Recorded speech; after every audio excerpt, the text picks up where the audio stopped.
Sabe a palavra manifestação? Tá em todo lugar ultimamente, mas o que ela significa de verdade? Para muita gente soa como algo meio místico, quase mágico. Mas hoje a gente vai deixar a pseudociência de lado para mergulhar fundo na neurociência por trás da arte de transformar uma intenção em realidade. E vamos começar com essa frase que é bem provocadora do neurocirurgião Dr. James Doty. Parece meio duro, né? Mas a ideia aqui não é desanimar. Muito pelo contrário, é sobre empoderamento. A mensagem é bem clara. Não tem uma força externa lá fora decidindo o nosso destino. E é aqui que o jogo vira. Se o poder não está lá fora, ele só pode estar em um lugar, dentro do nosso próprio cérebro. É a nossa mente que molda a nossa realidade, e a ciência, olha só, está finalmente começando a mostrar como é que isso acontece. Então, vamos entender isso melhor. A verdade é que todo mundo manifesta coisas o tempo todo. Sabe quando a gente decide tomar um café e vai lá buscar? No fundo, isso é uma manifestação. O problema é que a maioria de nós faz isso de uma forma muito, mas muito ineficiente. Do ponto de vista da ciência, manifestar é uma habilidade, algo que pode ser treinado. Pensa num atleta aprendendo um movimento novo. No começo, é tudo meio desajeitado, mas com prática, entendendo a mecânica, o movimento se torna preciso, poderoso. Com a nossa mente, é a mesma coisa. Tá, mas como é que funciona essa mecânica do cérebro? Bom, tudo se resume a entender as duas mentes que operam dentro da gente, a consciente e a subconsciente.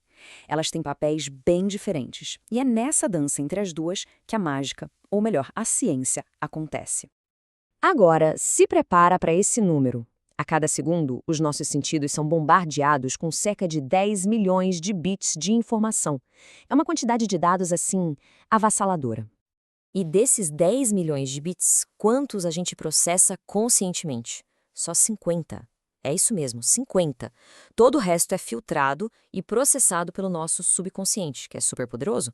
Aqui, a divisão de tarefas fica bem clara. A mente consciente define a meta, tipo, quero um emprego melhor, mas é a mente subconsciente que faz o trabalho pesado.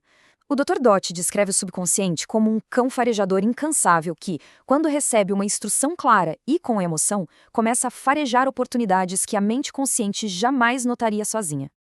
Isso tudo pode parecer muito teórico, mas ganha vida na história incrível do próprio Dr. Dot. A jornada dele é um exemplo real e bem dramático de como esses princípios podem superar até as circunstâncias mais difíceis que se possa imaginar. A vida dele foi uma verdadeira montanha-russa.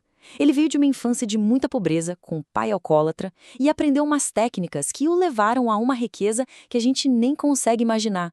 Mas mesmo lá no auge, com 80 milhões de dólares na conta, ele se sentia completamente vazio. Foi só depois de perder tudo que ele entendeu qual era a verdadeira chave da manifestação. Esse momento aqui é crucial na história dele. De frente para um comitê que praticamente o descartou por causa das notas baixas, ele se recusou a aceitar essa limitação. Ele não deixou o passado definir o futuro dele. E essa atitude é o primeiro passo para quebrar as crenças que nos aprisionam. E essa imagem ilustra o problema perfeitamente. Experiências negativas, principalmente na infância, criam crenças limitantes como não sou bom o suficiente ou não mereço isso. Cada crença dessas é um tijolo construindo os muros de uma prisão mental que nos impede de ver as oportunidades que estão lá fora. E para derrubar esses murros, não adianta só pensamento positivo. É preciso uma mudança fisiológica, uma mudança real no corpo. A gente precisa sair de um estado de medo crônico para um estado de fluxo de abertura. Nosso cérebro opera basicamente em dois modos. O estado de medo, o famoso luta ou fuga, é governado pelo sistema nervoso simpático. Ele nos prepara para o perigo, mas ao mesmo tempo desliga a criatividade e o planejamento de longo prazo. Já o estado de fluxo, ativado pelo sistema parasimpático, é onde a coisa acontece. A mente se acalma, se abre e consegue acessar todos os seus recursos.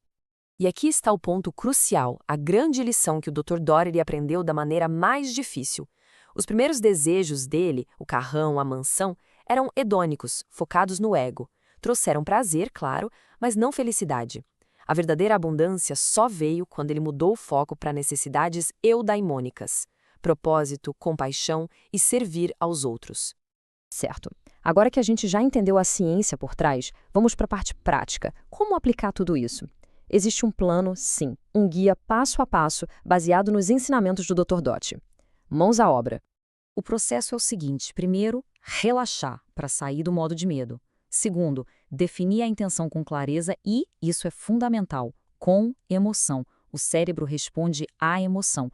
Terceiro, incorporar essa sensação, sentir em cada célula como se já fosse real. E, finalmente, a parte mais difícil para muita gente: liberar.